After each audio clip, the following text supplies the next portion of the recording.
राशिद, कब तक इस तरह घर में बैठे रहोगे? अरे दफन कर दो उसकी यादों को, है? अरे इस तरह घर में बैठे रहोगे ना तो अल्लाह न करे तुम्हारी लगी बंदी नौकरी भी हाथ से चली जाएगी। आप फिक्र मत करें, मैंने ऑफिस से छुट्टियां ले ली हैं। किस एहसास से कमतरी में पड़े हुए हो तुम? अच्छे खासे हो, जवान हो, बरसरे रोजगार हो, तुम आज हाँ करो ना तो मैं तुम्हारे लिए लड़की ढूंढने निकल जाऊंगी। एक से एक लड़की मिल जाएगी तुम्हें। अम्मा फिलहाल मेरा शादी करने का कोई इरादा नहीं है, कम से कम 2-3 साल तक तो नहीं। क्या 2-3 साल? तुम्हारा दिमाग खराब हो गया है क्या? ये 2-3 साल घर का कामकाज कौन करेगा? भाई मेरी बूढ़ी हड्डियों में इतना दम नहीं है कि मैं घर के कामकाज करूं। और ये जो तुम्हारी लाडो रानी है ना, इसको संभालना भी बहुत मुश्किल काम है। घर का काम तो कर लूंगी लेकिन ये बच्चे कच्चे पालना मेरे बस की बात नहीं है, समझे तुम? तो घर के काम के लिए किसी मुलाजमा का अरेंज कर लें आप लोग, और निम्रा अगर आपसे नहीं पलती तो उसको किसी यतीम खाने में डलवा दें। मैंने बहुत समझाया है इम्तियाज को, लेकिन वो तो अपनी जगह से टस से मस नहीं हो रहा। वो कह रहा है जी मुझे मेरी बीवी के लिए जायदाद में से हिस्सा चाहिए, वरना मैं अपनी बीवी और बेटी को अमेरिका नहीं बुलाऊंगा। यानी दूसरे लफ्जों में वो आपको साफ धमकी दे रहा है? अरे वो क्या धमकी देगा, मैंने उसे साफ साफ बता दिया है कि मैं अब अपनी जायदाद का मजीद बंटवारा नहीं करूंगा, और वैसे भी जायदाद अब मेरे बेटों की है। बेटी का हिस्सा मैं ऑलरेडी दे चुका हूं। अभी तो आप बड़े आराम से ये बात कह रहे हैं, लेकिन अल्लाह ना करे अगर हमारी बेटी हमारे घर आकर बैठ जाती है हमेशा के लिए, तो फिर आप ही को पछतावा होगा। अरे पछतावा तो मुझे इस बात पे हो रहा है कि आपने जरा सी छानबीन नहीं करने दी उस लड़के के बारे में। इतनी जल्दी पड़ी हुई थी आपको कि बस चट मंगनी पट ब्याह हो जाएगा। तो करवा लेते ना आप छानबीन। आपके हाथ पांव तो नहीं बांधे थे मैंने। मुझे तो अपनी बेटी की फिक्र हो रही, उसे इस हालत में नहीं देख सकती हूँ। आखिर वो यहाँ कब तक बैठी रहेगी? खानदान भर में बातें शुरू हो गई हैं, किस किस को जवाब देंगे हम?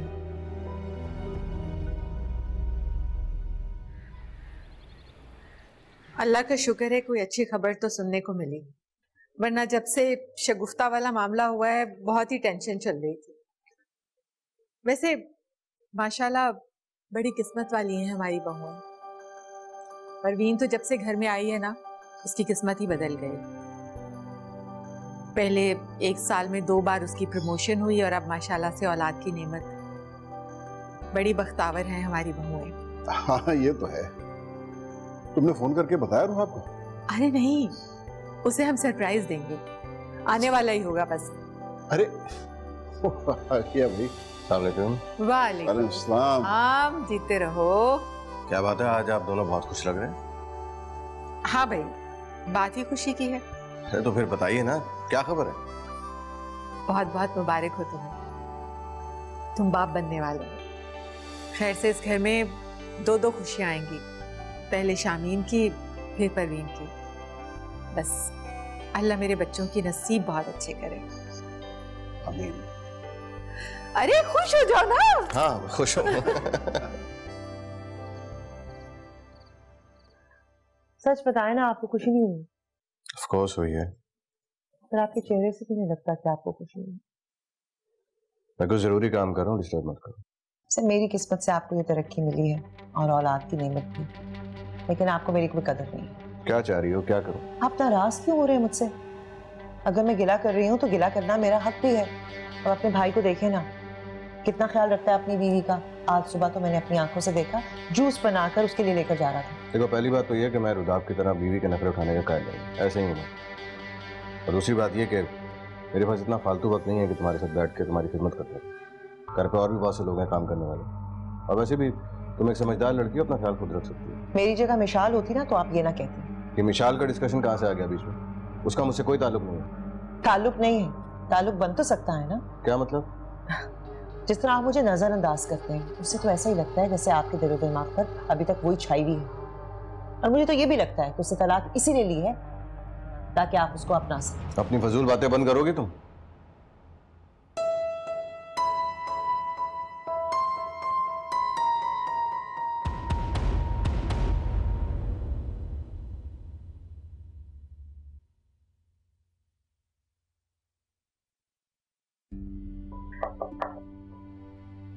तुम आओ ना, मुझे तुमसे बात करनी है। बैठो। कहो क्या बात करनी है? तुम ठीक कहती थी शामीन, इम्तियाज को सिर्फ हमारे पैसे और जायदाद में इंटरेस्ट है। मेरी और मेरी औलाद की तो उन्हें कोई परवाह ही नहीं है। यही बात तो मैं कब से समझाने की कोशिश कर रही थी। लालच की कोई हद नहीं होती और ना ही लालची आदमी का कोई ज़मीर होता है। आज वो जायदाद के लिए ब्लैकमेल कर रहा है, कल किसी और चीज के लिए करेगा। ठीक कह रही हो तुम। आज मैंने उनसे दो टोक बात की तो पता है क्या कहा उन्होंने मुझे? क्या कहा?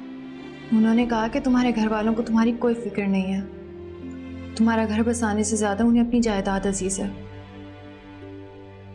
और अगर मुझे जायदाद में हिस्सा ना मिला तो वो मुझे अमेरिका कभी नहीं बुलाएंगे। तो फिर क्या कहा आपने उससे?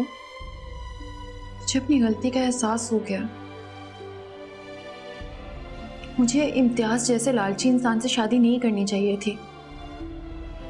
रुदाब ने मुझे कितना रोका, कितना समझाया, फिर मैंने अपनी मनमानी की और आज मैं भुगत रही हूँ। कोई बात नहीं, गलतियां इंसानों से होती हैं और इंसान अपनी गलतियों से ही सीखता है। लेकिन अब मेरा और मेरी बच्ची का क्या होगा?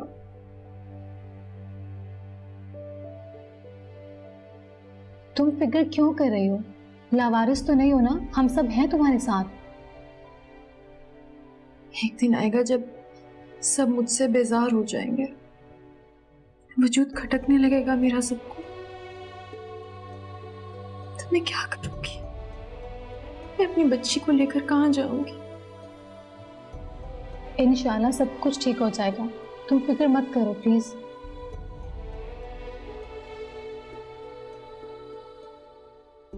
नहीं अम्मा, पप्पा पप्पी तो बहुत खुश हैं, हर वक्त सारा दिन मुझे दुआएं देते रहते हैं। लेकिन तुम्हारा वो जो दामाद है ना, वो नहीं बदला, और भी ज्यादा खड़ूस हो गया। पीर साहब की तावीज़ों का कोई असर नहीं हुआ अम्मा, सब बेकार। अरे इतनी बड़ी खुशखबरी और लहजा तक नहीं बदला, हर वक्त बेजारी, लहजे में कड़वाहट, बकवास खत्म ही नहीं होती। मुझे तो लगता है अभी तक वो मिशाल की यादों में ही गुम है। बात सुन, जरा उस पर नजर रख, कहीं उसका चक्कर वक्कर तो नहीं चल रहा। कैसे नजर रखूं अम्मा, कैसी बातें कर रही? मेरे मियाँ साहब सुबह सुबह अस्पताल चले जाते हैं, रात को देर से घर आते हैं। मिशाल की बच्ची, वो तो अपनी जॉब पर होती है या हॉस्टल या पता नहीं कहाँ। अब घर में हो तो नजर रखूं ना। जब तू यहाँ आएगी ना तो मैं तुझे बताऊंगी कि जासूसी किस तरह होती है। और एक बात और, अब तू बच्चे की माँ बनने वाली है, तो आपसे कह के अपना जेब खर्च बढ़ा, आराम कर, और देख तुझे कोई जरूरत नहीं है घर के काम काज करने की, समझी? अरे इन बातों की टेंशन नहीं है अम्मा, मुझे सब कंट्रोल में है। और वो जमीला भी ना मेरे हाथ में है, तुम उसकी फिक्र ना करो। शामीन ने भी शुक्र है मेरी जासूसी बंद कर दी है, अपनी जॉब में मसरूफ हो गई है, जान छूटी मेरी। अच्छा बात सुन, रोहाब ने तुझे कोई तोहफा वोफा दिया? कैसा तोहफा अम्मा? अरे कमाल करती है, इतनी बड़ी खुशखबरी उसको सुना दी, कोई तोहफा ही नहीं दिया उसने? तो खुद ही मांग लेती ना। बात सुन, अब तो उससे सोने का एक सेट मांग, देख यही वक्त है अपनी बातें मनवाने का। और उसके साथ साथ उससे कह के तेरा जेब खर्च भी बढ़ा दे, समझ रही है ना मेरी बात? हाँ बस इसी पे अमल कर। पे मिल गई आपको? हाँ यार मिल गई, लेकिन इस बार सिर्फ 25,000 दे पाया मम्मी को, इसीलिए उनका मूड खराब लग रहा था। रुदाब, मैं सोच रही हूँ कि मैं भी अपनी पे में से आधा हिस्सा ताईजान को दे दिया करूँ। वो क्यों? आप जानते हैं ना, इस घर का आधे से ज्यादा खर्चा रुहाब उठा रहा है और वो बाप बनने वाला है। मैं चाहती हूँ कि हम भी इस घर के खर्चे में उतना ही कंट्रीब्यूट करें जितना वो करते हैं। देखो शामीन, हम दोनों भाइयों का मसला है, तुम इसमें ना ही पढ़ो तो बेहतर होगा। और तुम्हें मैंने जॉब करने की इजाजत इसलिए नहीं दी कि तुम घर के खर्चे उठाओ। लेकिन रुदाब, ये सब कुछ मैं अपनी शामीन, मैंने तुमसे कहा ना तुम्हें सब करने की जरूरत नहीं, बल्कि मेरी मानो तो तुम जॉब से रिजाइन करो। 6 मंथ शुरू हो गया तो मैं अब घर पे रह के रेस्ट करना चाहिए। मेरी तबीयत बिल्कुल ठीक है, मैं मजदूरी नहीं करती और 2-3 लेक्चर्स देने से मेरी सेहत पर कोई फर्क नहीं पड़ेगा।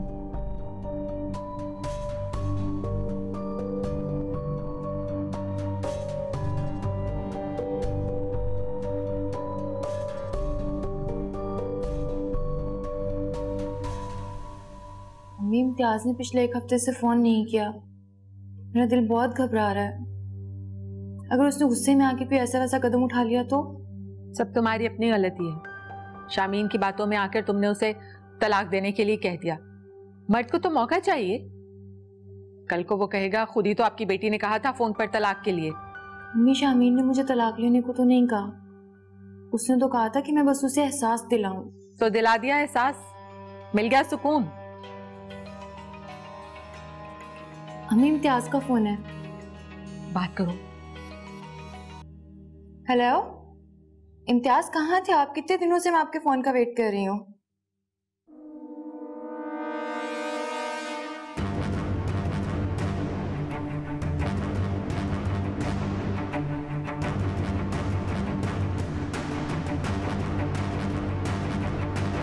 क्या हुआ?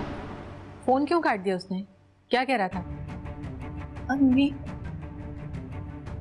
इम्तियाज ने मुझे तलाक दी थी। क्या?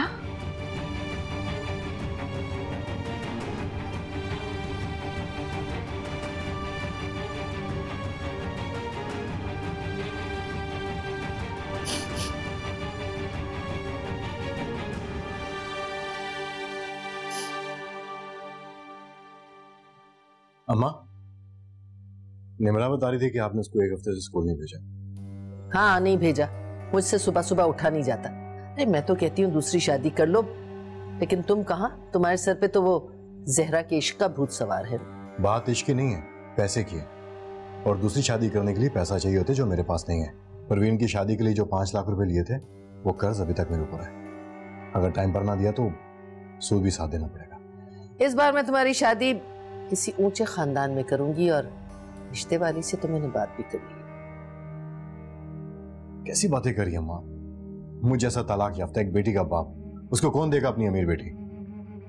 ये दिन में ख्वाब देखना छोड़ दें, अजीब जैसी बातें करने लगी हैं। इस बार तुम्हारी शादी मैं किसी अमीर औरत से करूंगी। जिस तरह तुम्हारी बहन के नसीब बदले हैं, तुम्हारी किस्मत भी बदल जाएगी। ऐसी बहू लेके आऊंगी कि दुनिया देखती रह जाएगी।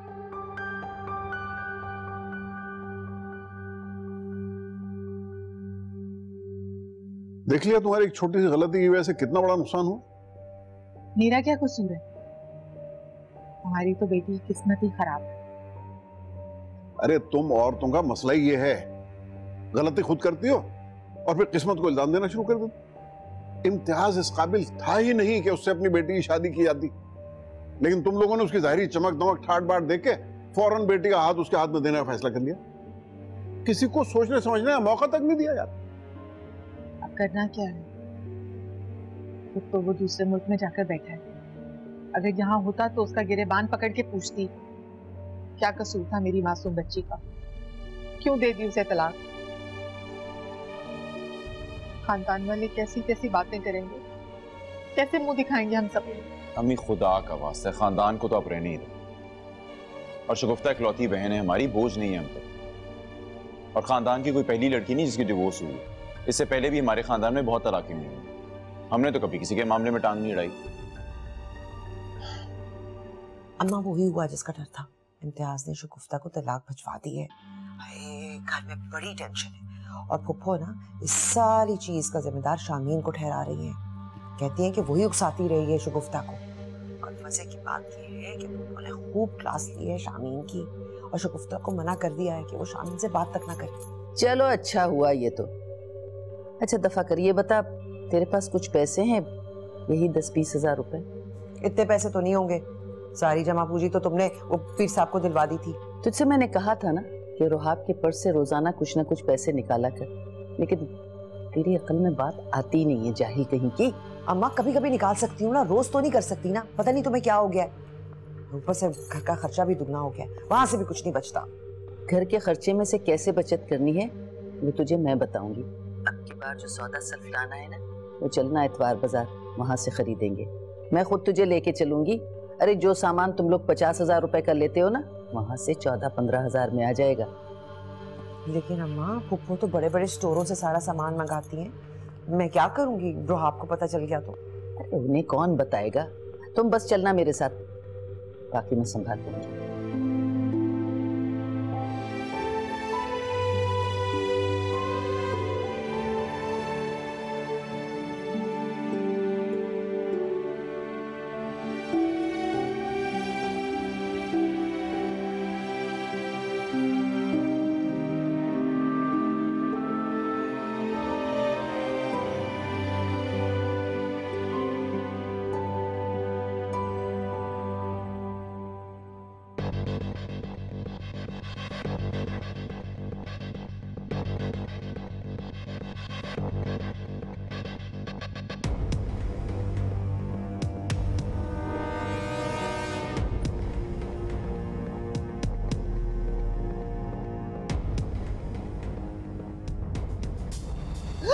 भर गई।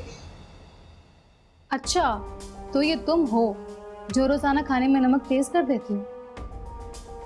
नहीं नहीं, आज जमीला ने खाना बनाया था ना, तो मैंने चखा तो नमक कम था, तो मैं ऊपर से डाल रही थी। इस तरह की झूठी वजाहतों से तुम घर वालों को बेवकूफ बना सकती हो, मुझे नहीं। क्या कहना चाह रही हो? मतलब क्या है तुम्हारा? तुम ऐसा क्यों कर रही हो मैं नहीं पूछूंगी तुमसे। हाँ, मगर इतना जरूर कहूंगी, ये सब कुछ करके तुम्हें कुछ हासिल नहीं होगा। तुम हद से बढ़ रही हो। मेरी खामोशी का नाजायज फायदा मत उठाने की कोशिश करो। फायदा तो तुम उठा रही हो सबकी शराफत का, लेकिन याद रखो मैं तुम्हें तुम्हारे मकसद में कामयाब नहीं होने दूंगी। सबको जाकर तुम्हारी असलियत बता दूंगी मैं।